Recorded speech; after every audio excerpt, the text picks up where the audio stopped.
I was obsessed with art as early as I can remember, pouring pints out for people, and I got a little bit of I'll have a pint. I started drinking. From 15, for me, most things after that had a little bit of a blur. Cocaine got introduced to me then at the age of 16.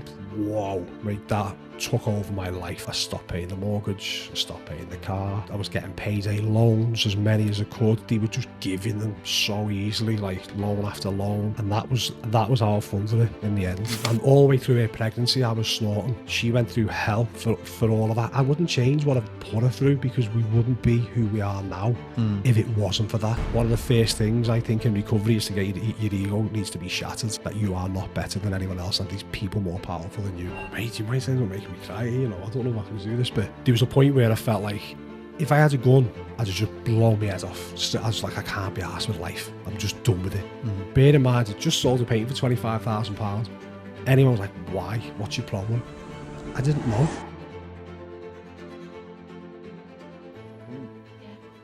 It's a cool name, isn't it? Nah, I'd look good as a Fabian, me. Especially when my hair grows, look at me headband in. Yeah. Fabian, what? You'll want the grey going through it then, no, won't you? Like, add more grey in it. Right. Thanks for coming on, mate. Have we started? Well, we might as There well. we Yeah. go. It's a bit like the overlap. We just mingle a little bit. Get some biscuits thrown in at the start. So tell us a little bit about yourself and young you. Young me? Yeah. Young me was just a little happy kid. I don't think I really wanted for much as a kid. I was obsessed with art from as early as I can remember. Like, you would often find me with a massive sheet of paper with just a black felt, just drawing Disney, Dandy, Beano, just the page would be full. Or I'd be making toys. So like if I had Action Men, back then they didn't sell like a car to go with the Action Man. So I'd get like a cardboard box and duct tape, and I'd make a car. So all my Action Men had their own like little accessories and stuff. I think I was quite a loner when I was a kid. I had mates that I went out and played with, but I would prefer to sit and like play with my toys or just do my artwork on my own as a kid. That's about it. It was like as a young me, I think I was just a happy little solo. Did that come from anyone? Like, you know, was anyone else in the family into the like uncles, aunties, or 'cause you normally get it from someone, don't you? That you go. Now that I'm doing all right, they all claim it from them. Everyone's like, well, you get that from me. I'd never seen anybody in my family really draw or create, but I have one memory of my Uncle Chris, who he's a lefty, and he was sketching like the Cutty Sark, the ship, and he was just sitting there scribbling like mad. And then he was like, right, look at that. And then he was like, I'll walk away and look at it. And as the further I walked away, the more the picture came together. So he was the first and probably only person who I've seen with like an artistic talent. But he never ever sat down with me and tried to show me art or anything. It was just something that I feel like I was just born with it. Like I always wanted to do it. So if that was the thing for you, you just thought, this is it. Mm-hmm. I wasn't good at anything else. And I'm still not. Like sports and stuff. I was never ever like guided into, my brother was always guided into football and rugby. My sister was guided into playing the violin, which she was dreadful at anyway. But I never had like a hobby kind of thing that was pushed on me or said you can go and do this. So for me, it was just my art. That's all I enjoyed doing. So what were you like in school? I loved school in a weird way. Primary school.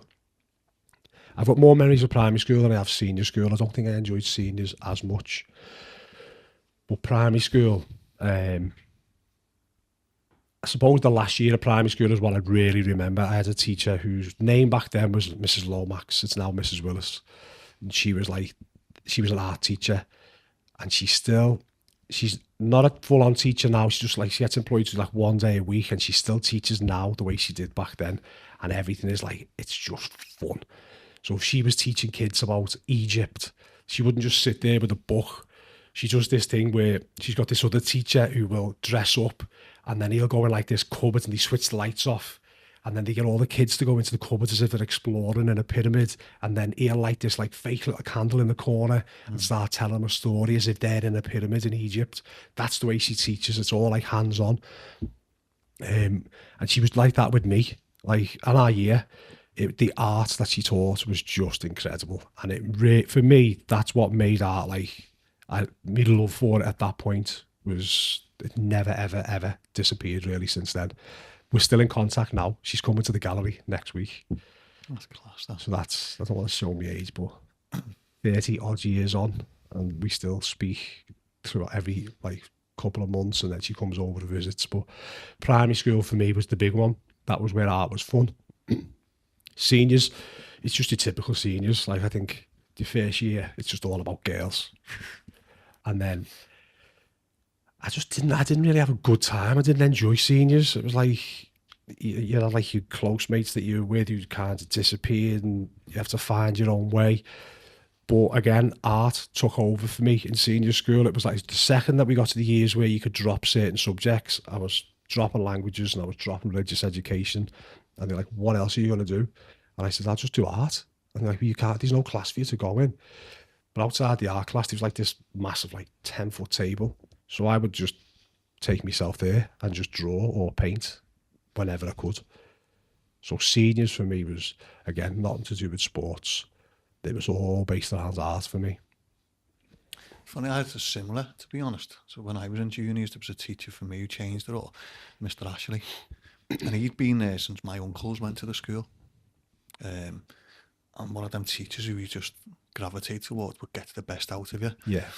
We didn't have much when we were kids, and I always remember he went out and bought me my first pair of running spikes. And I went on then to represent England and then the UK. Whoa. On the back of him, just really pushing me, and he was superb. I remember I broke my leg once, 1986, so I am old, like. And because I was on traction and then went home and whatever, and he actually turned up at our house with the school computer, you know, so I could play games on it. So the rest of the school didn't have a computer, but I had one in the house. I love that. And yeah. I think it's for me, it's important. It's massive, like how much a teacher can have an influence on the rest of your life. Mm-hmm. So I'll use a now name, Mrs. Willis, who has impacted my life hugely, like in the art world, and just the way I try to advise other people when it comes to art is just have fun. Like, that's what she made it for me, was fun, and I try to push that onto everybody else. In my seniors, there was a teacher called Mr. Moore, who I managed to find recently on social media, because I do a lot of meditating, and his name just kept coming to me. He said, like, I need to reach out and speak to him, and I did, and I went over to meet him and his wife and his kids, and we had a coffee, and I ended up chatting to him for hours, and we've become really good mates again now. But in senior school, he was like the only inspirational person in there. Like, he would talk to everybody about running the New York Marathon. I never ran a marathon, but listening to him talk about these experiences and snorkeling in the Great Barrier Reef and stuff like that, it was like, wow, we can do this. Like, he's done it, we can do it. And he put all those kinds of things in my head, and I've kept them with me for years and years since. Like, just go and do it. And now me and him are in contact. And so I think those two teachers, primary and seniors, is probably what got me through it and made huge impacts in my life ever since. So you left school. What did you do then? Did you go into that? Were you working or? So I was 50, because I was one of the youngest in my year. So I left school when I was 15, and I think it was the very next day, well, very close, I went and worked with an agency. God knows how I got this job, because it was working behind a bar, and I was 15, and I didn't have a beard. I looked 15, but I was working behind a bar. Yeah. The first job, I think, was Wembley Stadium, Aerosmith concert, and pouring pints out for people, and I got a little bit of I'll have a pint. So I started drinking. So from 15, for me, most things after that had a little bit of a blur. I didn't create anymore. I stopped drawing. I stopped painting. Didn't do nothing. Having those first few pints, I was like, what? It got a grip fast. So ever since then, I was just drinking. And then by 16, I got not an apprenticeship. It was just a step before an apprenticeship. It was like a trial or whatever. And I was with them for about 6 months. But it was quite the culture of going out on a Friday night to the pub. And then that's when cocaine got introduced to me then at the age of 16, and whoa, mate, that took over my life so quick. It literally, are we allowed to talk about this? Of course, yeah. I remember it being in the pub and I was bladdered because I'm 16, I could barely drink, but I was keeping up with the fellas, and this one lad he had like a door key, and he went, yeah, just sniff that. And I just went, whoa. And I was like, whoa. I was like, I love you. In the pub, everyone was my best mate. I was telling everyone I loved them, and that was all I had, was that little bit. And then I slept for about 2 days after it. I was done in. But then I remember when I come to, I was like, oh, it was all right, that. And I remember the night because I'd had that. So it kept me kind of like focused a little bit. Yeah. That just spiraled very, very quickly. Like over the next 2 years, it went from going out on a Friday night with like a 20 bag of cocaine, then it was like 3 bags, then it was 6, then it might be 10, then I'd buy an 1/8, then I'd buy a quart. That just like went bum, bum, bum, bum, bum, so fast. And I had no responsibilities as well. I didn't have... Used to live on their own. Yeah. So I didn't have nothing to pay for. I don't even think my mum and dad took keep offers, to be honest, which obviously made things a lot easier to be able to do what I was doing. And they were oblivious to it. How were you funding it? Just working? Yeah. Later on, when it got really, really bad, I had a day job. I was a civil servant, and I was working the doors 5 nights a week as well. I needed to work the doors 5 nights a week. Quite often, I'd get my wage at the end of the week, and I'd just go one hand straight out into the other just to pay what I'd been using that week. As that went on, we'd got a mortgage, we'd got a car. I've then got my now wife. We were living together. I stopped paying the mortgage. I stopped paying the car.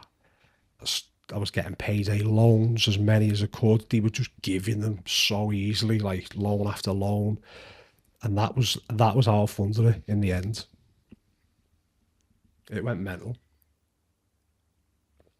Was it like, were you going out and doing it, or was this more of a just throughout the day, everything just to keep you going sort of thing? In the end, it was more, I'd snort on my own. So it'd be in the house. So I'd know because Jen had a part-time job as well, because she didn't realise how much money we needed, but obviously we did because I was spending all mine. So she'd say she was working in the night. As soon as she'd leave, I'm like, right, bump, I'm straight on it now. Our old house used to have like 3 floors, so I would kind of make sure that I had a little bit of cocaine on each floor, so that if she was on one, I know I could get to it on the other. And then if she came into the living room, I know I could go into the bedroom or the top bedroom kind of thing. Does she not know? I think she was a little bit oblivious to how bad it was. Yeah. I think also she was kind of trying to just, if she blocks it out, she doesn't have to kind of deal with it. Yeah. Because when all that was going on, I was never like a bad person. I was never aggressive or nothing, but I was not there. Yeah. So it was like we were living together, and imagine having to just walk around that kind of person all the time. That's what her life was like at that point. That's why I think she's an absolute saint now. Like, to be able to have put up with all of that. But yeah, it was for me. If I went on a night out, I'd go out with the lads. The second I got into town, I'd be like, paranoid to death, and I'd just have to bail, get a taxi and come home. Sometimes, there was party times where it was fine and I could enjoy myself. But the later stages, I remember one of the last times, like when I really heavily used, it was me and another friend. We were in my house. There's a couch opposite each other, and we just had a food tray on the floor. I think it's about 3 ounces on the tray, and we just slide the tray over. One would have a line, slide it back, I'd have one. We just sit there in silence with the telly on mute, and then pass it back again, and that was it for like 3 days. That was the level that it got to. You get that feeling in your stomach now when you think about it. It's sickening. It was horrible. And that's why I like to talk about it as well, because I feel like you need to remember what you've done, and you need to remember how nasty that feeling is. It was sort of, yeah. So because I'm in recovery now, and I've been clean and sober for nearly 14 years. So I haven't drank, I haven't smoked, I haven't smoked for 13 years, I haven't touched drugs, I haven't drank anything. But every now and again I'll have a dream about it, and I feel like, because it can't get me in the real world, it gets me in my sleep. But it's like a little reminder. And I wake up and I feel as if I've relapsed. I'm like, oh, it's sicker than that. But I love it because it's always there. It's like a little reminder. You only ever, like the record for recovery and sobriety is 24 hours. That's it. I can say nearly 14 years, but it's 24 hours. That's all, really. Every day is just a fresh start. Do you drink like non-alcoholic stuff or not? Oh, touch you. For me, I don't want any triggers. I wouldn't risk it. I see people in recovery who are happy to drink non-alcoholic beers or whatever. I won't. I can't risk that thought of... It's the association, I suppose, isn't it? Yeah. Because for years after it, I used to... One of my big things was I'd get the PlayStation out and I'd sit on FIFA or Call of Duty for like 2 or 3 days just online, just playing a game, just with ale and cocaine, just sitting there drinking, snorting. And that was my thing. Like, I could kind of hide that from the outside world from just doing that. So then when I got clean and sober, this must have been only maybe 3 years ago, I thought, I'll buy myself a PlayStation again. And I bought it, set it up, started playing it. I felt horrible, sweating. So I sold it within 2 weeks. I got rid of it. Really? It was too close to me past. But my biggest fear was how do I watch football, how do I watch boxing, how do I watch the cage fighting without having a wine or a drink. And 2 of my mates came round the first time. They're like, listen, let's just get a pizza and some Diet Coke and we'll sit. And we sat up till 3 o'clock in the morning watching the UFC. And I was like, that's all right, that. I enjoyed that. So now I know these like little barriers that I had to get through to be able to prove to myself that I can still enjoy life without that side of things. I stopped drinking 6 years ago now. But I still enjoy having a non-alcoholic beer or something, you know what I mean? And I think, because I didn't do it for any reason where I had to go into recovery or nothing, I was just like, I'm going to stop. Yeah. You know, you get to the point where you think you're almost drinking consistently, not lots. And it's when we had me first, so it was 6 years ago, I thought I was going to have a break. Never told anyone, never put a time period on it. So I thought I was going to have a few weeks off it, and then that went to months. That was like 7 months, 10 months, and then I just thought, that's it now. But I think if I didn't have like non-alcoholic beers, I probably still would drink. Yeah. Because it's just that, you know, of a night I'll have something to eat. Like last night, it's a nice steak and I'd have a beer with it. Yeah. But I don't know. I think for me, it was like as the years have gone on now, I'd never judge anybody for drinking or snorting or if you want to do it, I'm fine with it kind of thing. But the health side of things for me now, it's like wine and beer or whatever is not what it used to be 50 years ago or 100 years ago. It's nothing the same anymore. It's just full of chemicals. It's like, it's just, for me, I think it's just poison. I find it madness that people will say, oh, I'm only having a glass of wine. I'm like, why? Because you're literally drinking a poison now. And I know people are like, oh, it's easy for you, you're clean and sober and all that, but it's just when I start thinking about things more in depth, for me, I just look at alcohol and it's pushed on society as a norm. Like, it's well done, you've done a weekend work, go home and have a bottle of wine. Like, fucking hell. I was talking to this fella on holiday recently, and he was with his son. I think he's from Essex, good looking lad, in really good shape. And he said to me, exactly the same as you. I thought you were him, to be honest. But he said to me, do you want to drink? I said, I don't drink. And he said, oh, my son doesn't drink. And I said, do you not, mate? No. And he went, no. He said, I've never bothered. And he was with his mate, you know, and he looked that type of, you know, Essex crowd, fun boy type of thing. And I said, why not? And he went, nothing good to ever come out of alcohol. Beautiful. And I thought, fair play to you, like, because you can imagine the pressure. I think he was 19 that he was under from all of his, and they were all there, you know, all drinking and stuff, and he wasn't. I thought, fair play to you. These pressure on now, like my daughter's 14, she's 15 next month, and I know people in her circle drink, and I know parents around of kids that age find it acceptable for their kid to have 1 or 2. I'm like, I've never said to her, you cannot do that. I just tell her my story, and so far, she's not touched it. It's a big drinking culture, isn't it? I mean, I was only talking about this the other day, and it's like, you see things, oh, you know, can't wait to buy him his first legal pint. And you're like, why? Do you know, if I see any family member or hear any family member utter those kinds of words at my daughter, I'm like, I'll knock you out. Like, don't ever buy my daughter their first drink. I'll fucking kill someone for that. It's like, it's not happening. If she wants to do it, it's her choice. Yeah. I don't feel like she will, but again, there's no pressure if she does.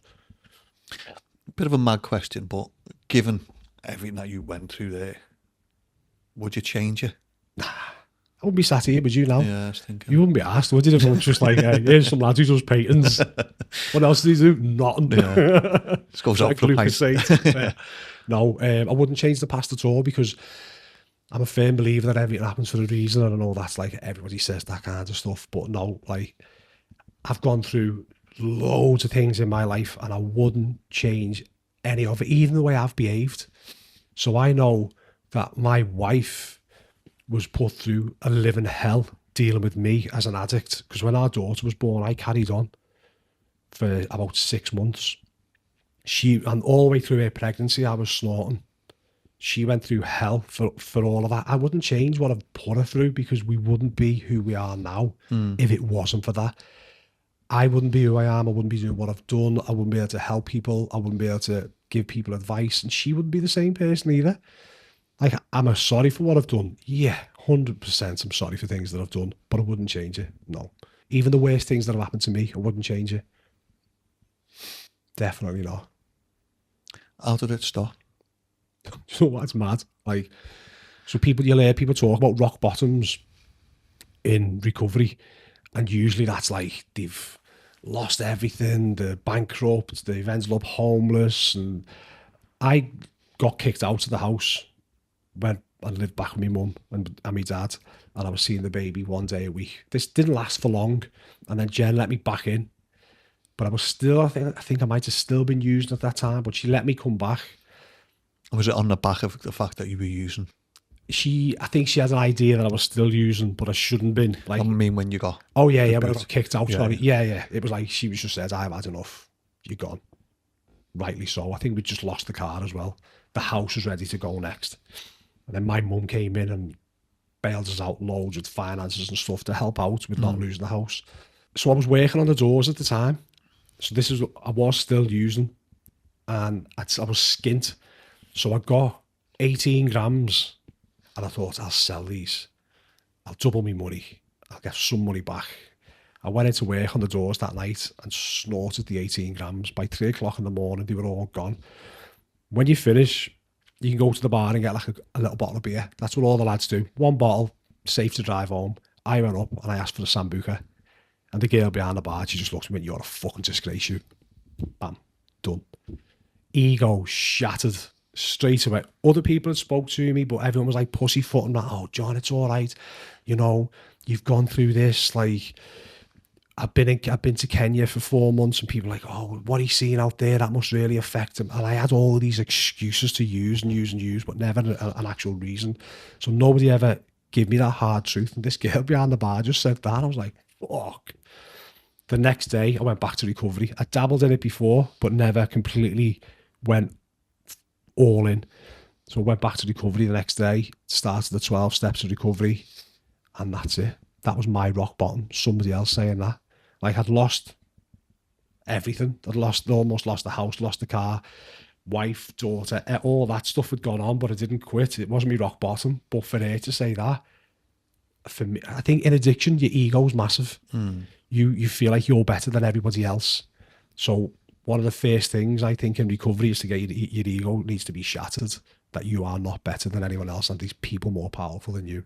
And for her saying that for me was my rock bottom. Other people in recovery laugh at me like, you fucking divvy, that shit that. I was homeless. I'm like, it's not a pissing contest. Yeah. Like, that was it. That's all.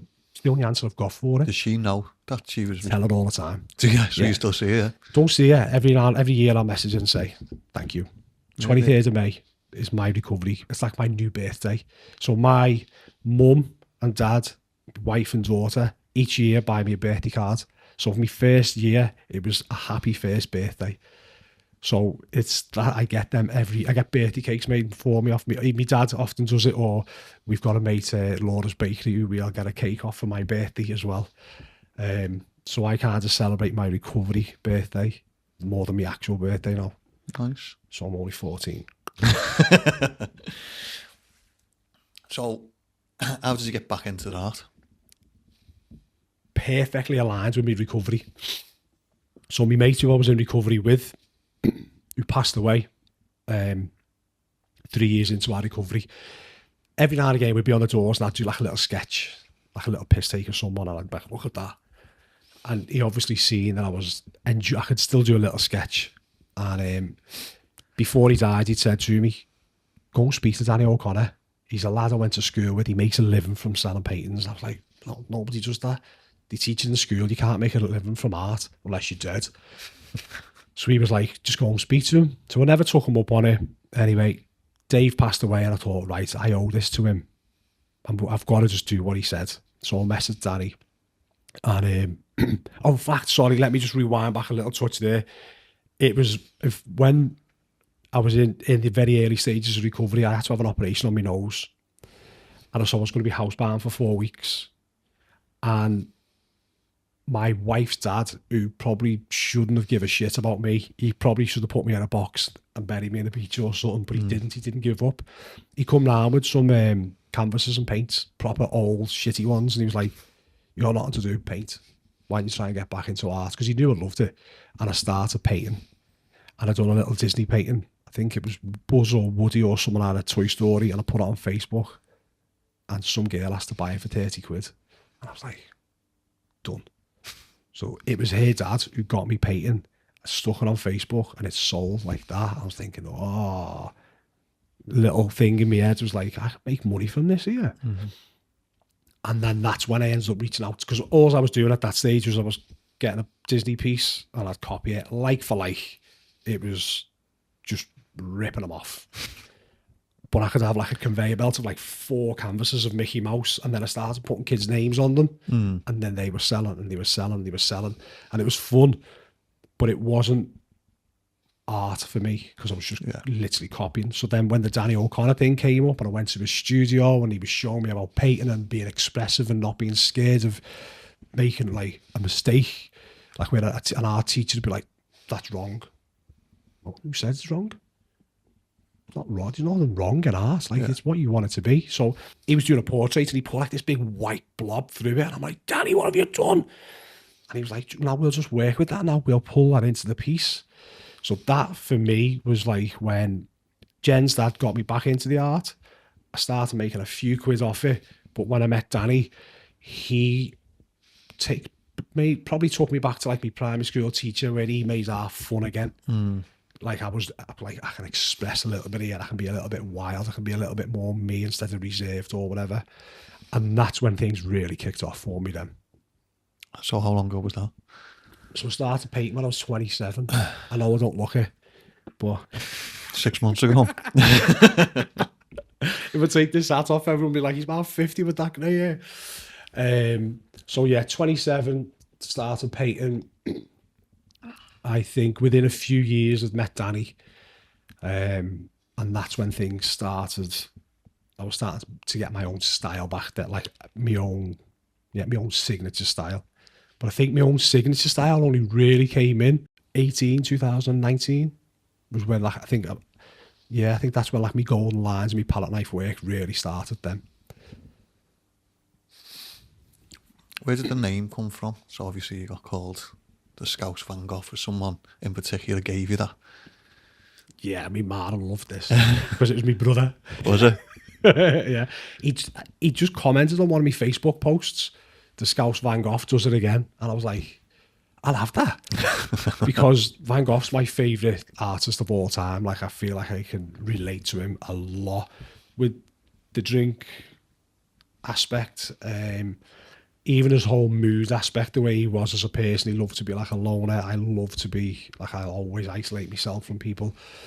So the Scouse Van Gogh thing, that was his one shout, that. And then I signed off on a post with it, and then it's just become a thing, and it's become much, much bigger now. Like, I love it. Even my car registration's Van Gogh. Is it? Yeah. I've proper embraced it. But his style of work as well, it's like really thick with the paint. Like mine is palette knife, so it's always very, very textured, my artwork. They don't look alike, but he's like my go-to artist who I'm obsessed with. What's the favourite piece you've done? all my collectors will be looking at me now thinking, you better say man, you better say that. I don't think I can say it. Do you know what I feel like I'm at a good point now, where is that every piece that I finish, I stand back and go, oh, that's the favourite painting I've ever done, that. Yeah. And I think that's a good point to be at, where I'm like, all the time I'm looking, thinking, that's amazing. One of my collections at the minute is, it's called like the Old Masters. And even though Van Gogh's not classed as an old master, because that's more like Raphael, Michelangelo, Da Vinci, they're like the old masters. I've just called this collection that because I can.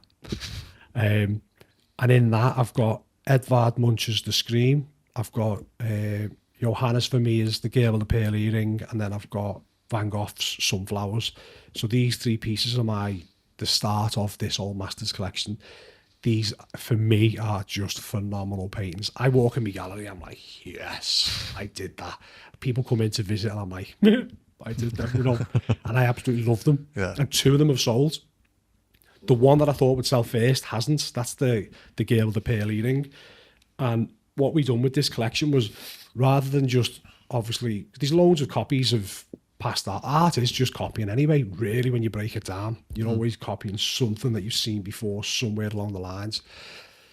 So I've recreated these three pieces, but palette knife them all. So the originals are nothing to do with palette knife. Like, one of them is really fine art.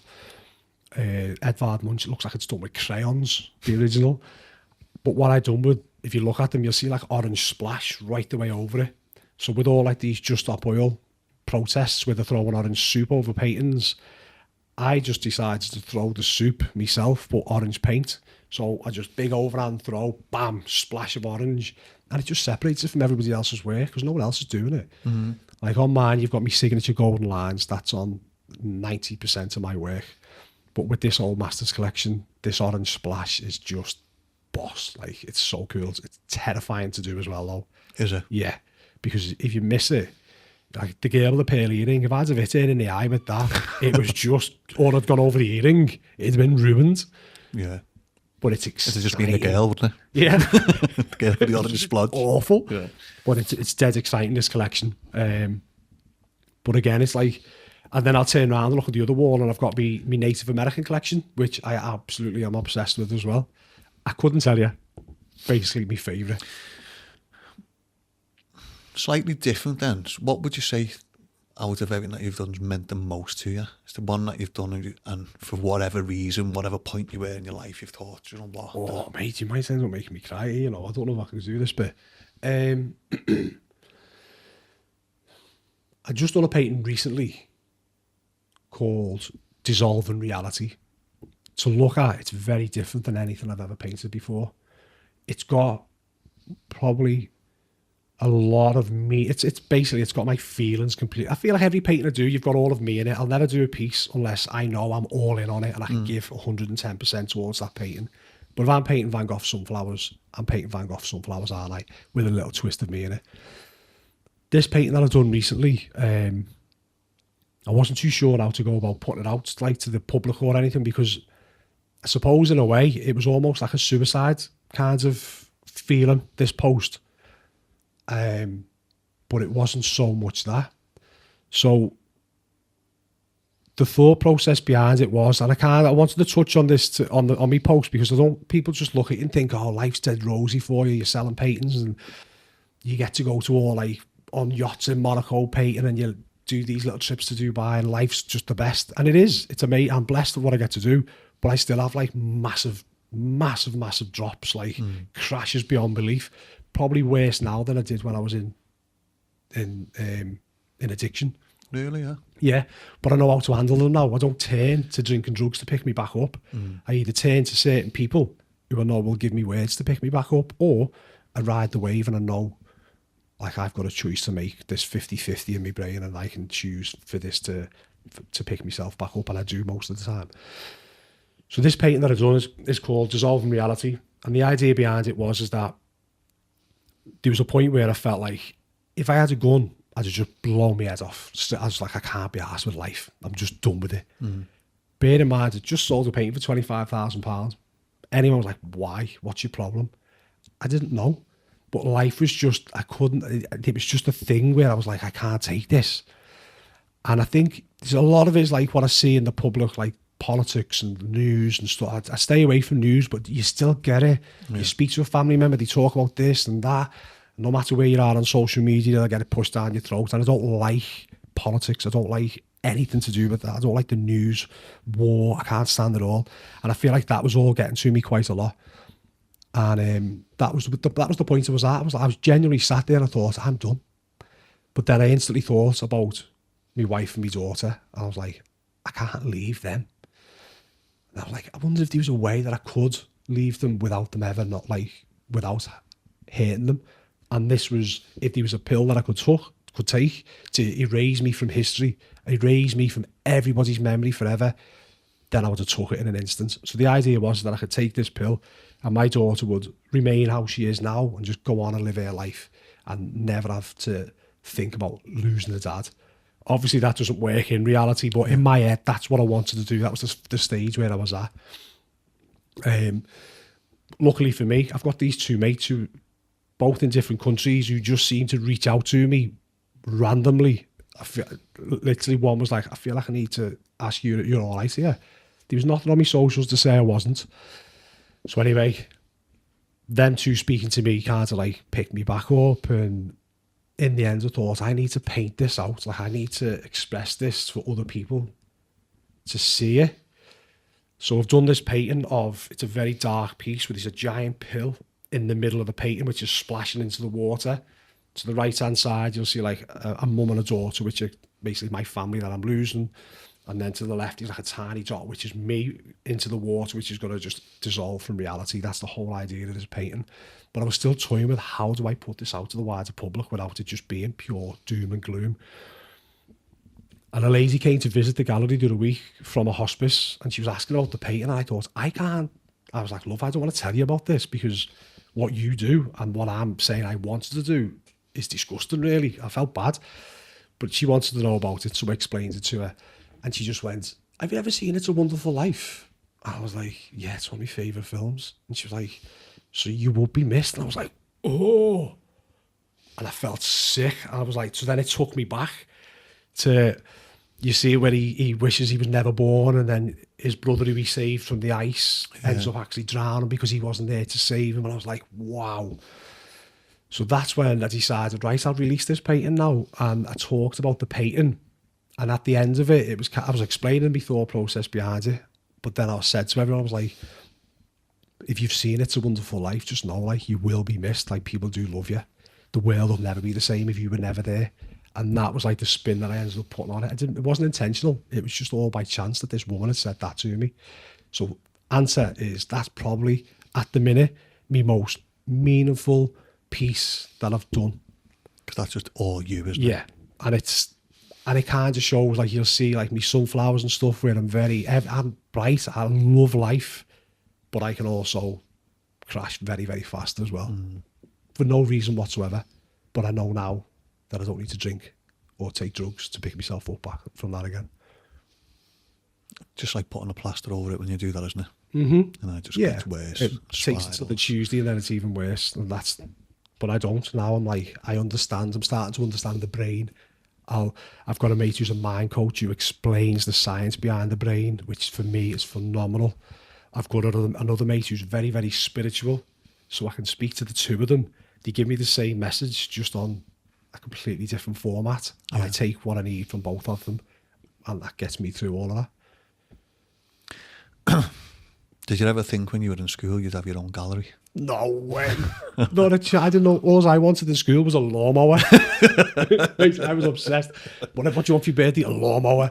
I thought I'd be cutting grass. Like, There's something about walking into B&Q as a man. When you walk in, you just think, this is great. Do you know what though, right? So when I moved to Dubai, I was in an apartment. I didn't have a lawnmower, so I hoovered the apartment about 4 times a day. I'd love it. No one else has been in there. I just get my hoover out, just hoovering up. I just loved it. But no, when I left in school, I loved art. I did not know what I wanted to do. I still didn't know what I wanted to do when I was 27 and I was a civil servant. I went into the civil service at about 17, 18, just as a stopgap for a year. And everyone said, you never leave here. like, I fucking will. I'm not like that. I'm not like them over there, sitting there like to the last day behind the computer. But I did. I ended up doing 20 years as a civil servant, and I still didn't know what I wanted to do the whole time I was there. Yeah. It wasn't until I'd started my recovery and I started painting and I started selling pieces, and then we went to Dubai on holiday, me, my wife and my daughter, and my wife can read me like a book. She knows.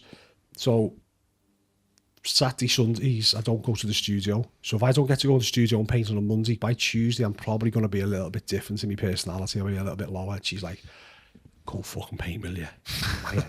So she reads me like a book. She's seen what it was like for me as a civil servant. I can't stand it. Don't do well with authority. Don't do well with all that atmosphere. So we were on holiday and she just went, resign. And I was like, what? She went, just quit your job. Send an email now. Let's be done with it. And I was like, I'll do what? And she was like, I've got faith that you'll make it selling your art. So I sent an email. Bam. November 2019. Quit. Done.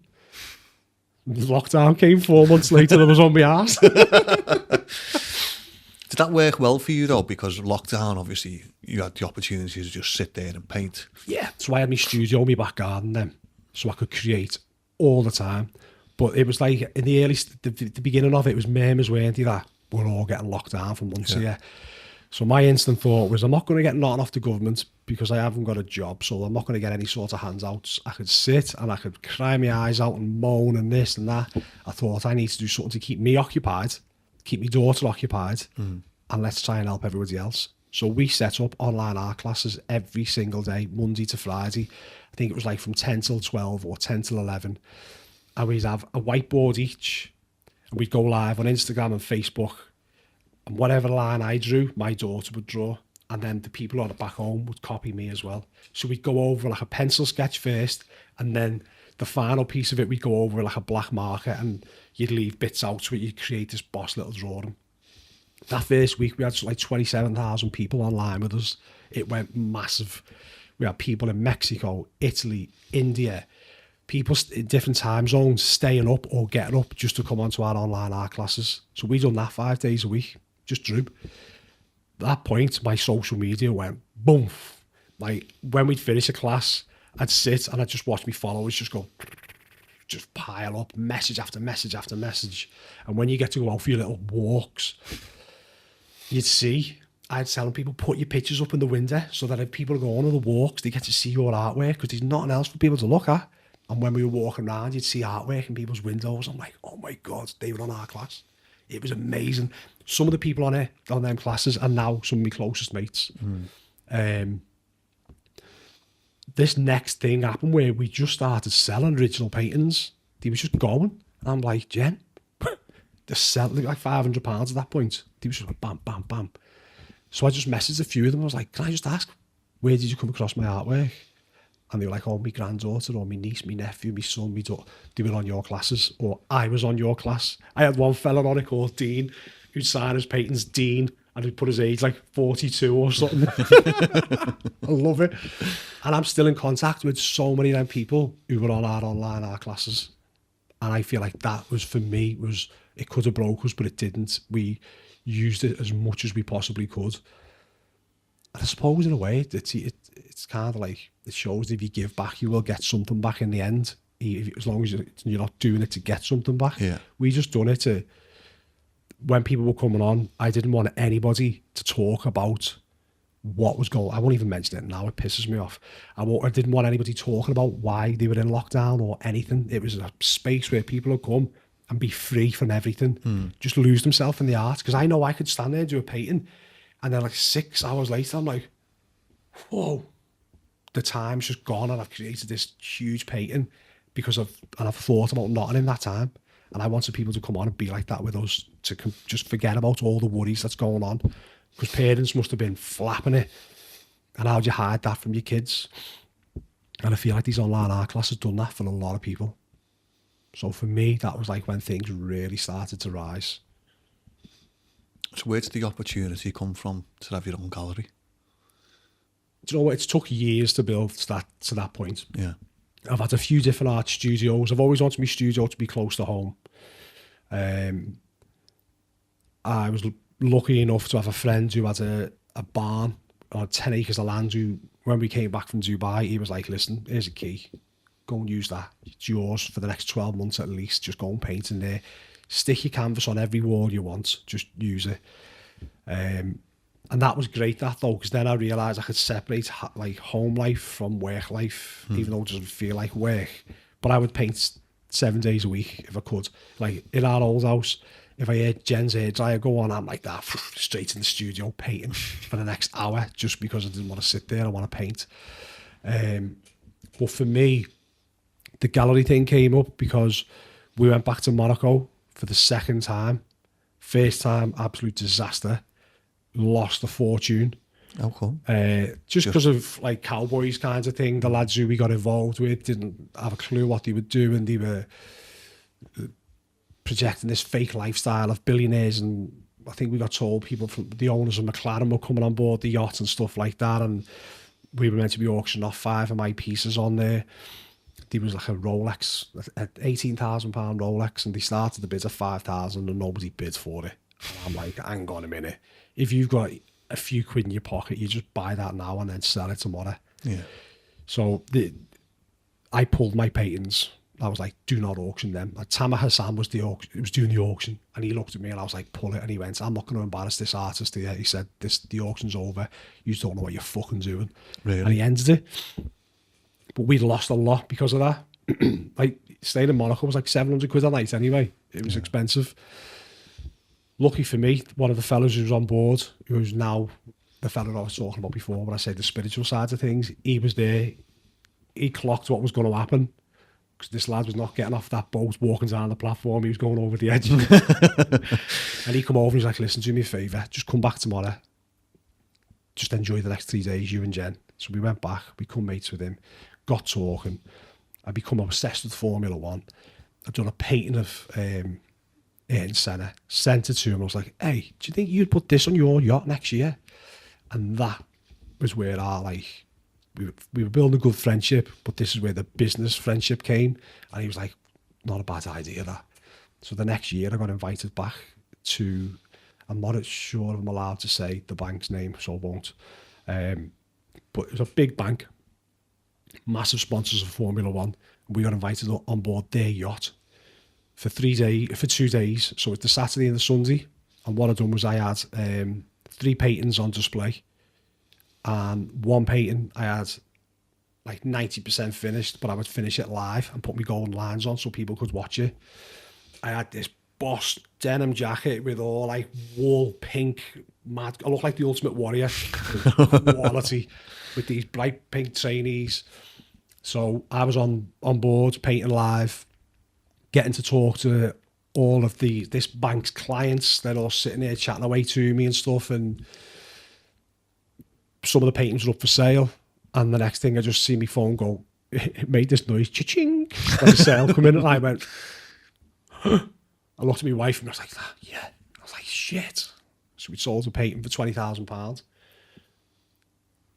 Next day, back on the yacht, my wife walked past, sale, sale, sale. I was like, it hasn't chinged. And then I got signaling, it went ching. I was like, oh, fucking hell, yeah. So paintings just started selling. And after that experience, we met a lot of people over there, really good connections, art buyers, art collectors, just endless amount of connections. So when we came back, I was like, I never like to do nothing normal. I can't stand just being stagnant. I always want to just think of the next big thing that I can do. And I said to me missus, why don't we open an art gallery? Thinking she'd go, no. And she went, okay. I was like, oh, fucking hell, here we go. So from then on, it was like, right, how do we open an art gallery? What do we need to do? So we're researching, we're trying to figure it all out. We're trying to find a venue. That was hard enough on its own. And we come across this absolutely golden little place in Southport, just off Lord Street on Union Street. From the outside, it's like an old school gallery. It's just a little white window with a door, and then there's 2 shops either side and matching windows, things like that. I really needed the studio space, but that was the main influence, what we needed, because I was going to have to move out of that barn anyway. And anyway, you'd look for the studio space, you'd look like 500 quid a month. I'm thinking, that's a fucking lot of money, that. So then we found this old shoe shop, I think it used to be, and it was perfect. It was dead long, so I knew I could get like 8 paintings on each side if I wanted to. And we just went for it. I was like, let's do this, let's get this place. That took ages. It took us about 7 months from when we first said we want it to get it over the line. Like the legal side of things is just a nightmare. Like that's not for me, that business stuff. I just want to sell a painting or paint a painting. And that was it. It took a while. So the whole time that we were getting the gallery ready, I was just building a collection behind the scenes. We wasn't releasing hardly anything to do with it. And then we opened on the 7th of February and it was mental. Like the people we had turn up for it as well. Like, I don't know if you're into your footy much, but like we had Jan Mulby and Sammy Lake come along, Becky Easton and Natasha Dowie, 2 legendary women footballers. Costa Simicast turns up, Paul Smith, boxer, turned up, Paul Askew, the chef, we just had this belter set of people just turn up for this launch, and I was dead nervous about it. And one of my mates who is in the army in Scotland, he cancelled. He's meant to be on leave. He cancelled his leave so that he was able to drive down from Scotland, come to the launch for 2 hours, and then drive back up on the same night. And he was there, and he was like, "Johnny, just look at these people who've come here." He said, "These didn't have to come if they didn't want to. They've come here for you and your work." I was like, "Oh, whoa, that was mental." That, like, these people who I've looked at and think, just incredible people. Yeah. And I've turned up to like celebrate this night with us. It was phenomenal. It was hard though as well, because the launch of the gallery, out of my whole family, I could only invite my mum and dad. I didn't invite anyone else because the space isn't huge. We could really only should have fitted 60 people in, but I think we had 75. I think out of the 75 people we invited, only 4 didn't turn up. Because we tried to make sure we looked after our collectors as well. So people who've really bought into the business, into the art, we wanted them to be there. We had people coming up from London, Scotland, all over the place come to that night. So I didn't really get to invite massive close friends and family. It was business head on. I'm launching the gallery. I can't please everybody here. Yeah. And that's where I had to look at it from a proper business point of view, which has probably pissed a lot of people off as well, I imagine. But can't please everyone, don't you? Can't please, yeah. What's next? What isn't? There's nothing. I love the fact that we keep saying our first gallery, so I feel like there's another gallery that we're going to open.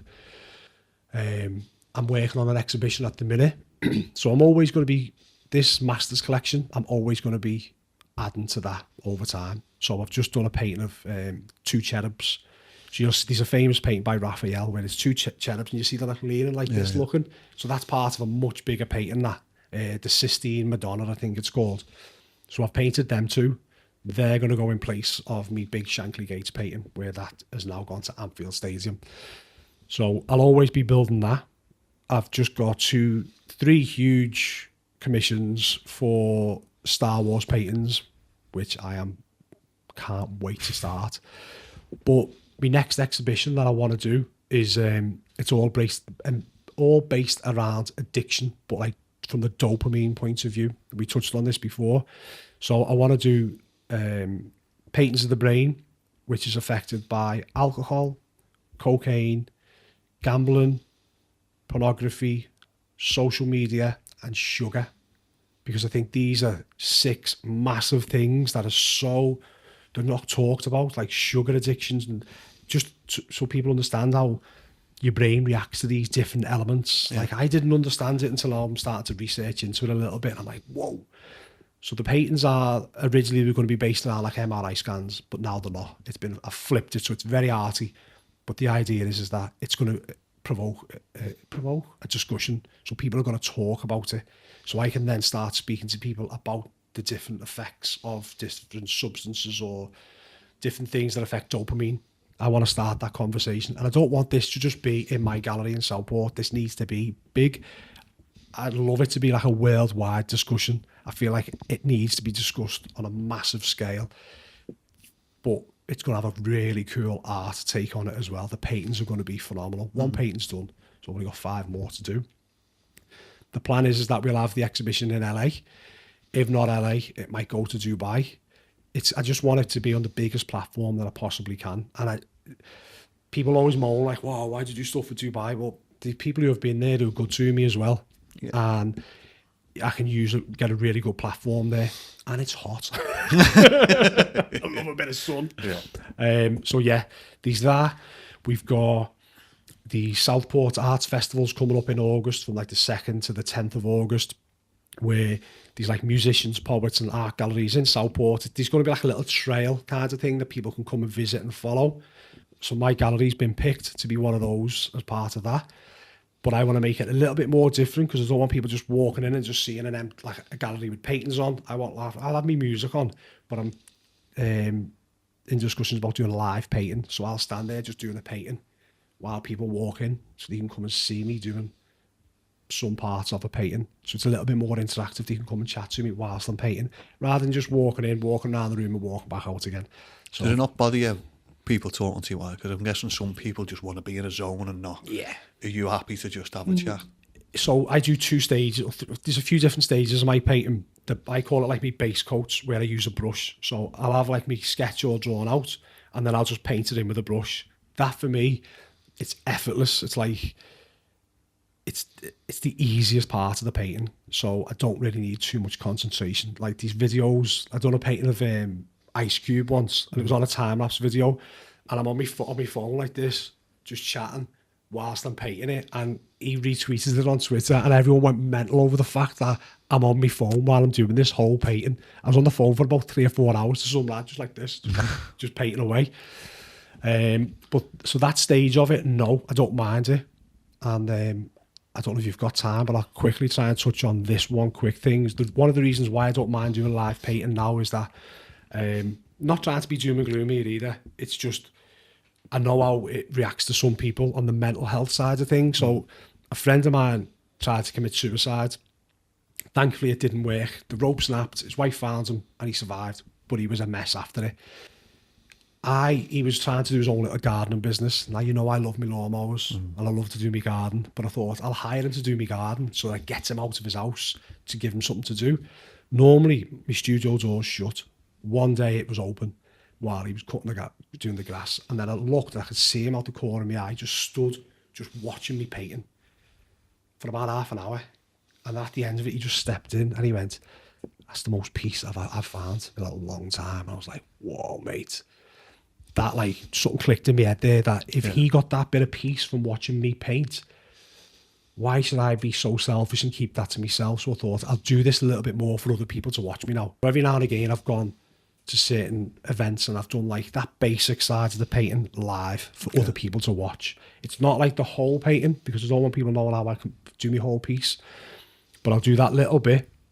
If you've got a room of 200 people, the chances are one of them is suffering somewhere along the lines. And if I can get them to look at my painting and just feel that little bit of peace that he feels, then I'll do it.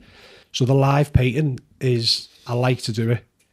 Not too much, but every now and again I love to do it. So for this event in Southport, I'll happily do it, because I know how much it makes people smile. If you could sum yourself up in 3 words. Oh, you could have given me a bit of a prompt before this one. Has it got to flow like a sentence or just 3 words? Colourful. I suppose I'm quite kind. I'm moody. Yeah. Yeah. I'm not always dead happy. It's colourful why you've got your cap on. Yeah. We don't mention that. Mate, that's been an absolute pleasure. Yeah. It's flown. Thank you very much. Beautiful. Cheers. Thank you. Thank you.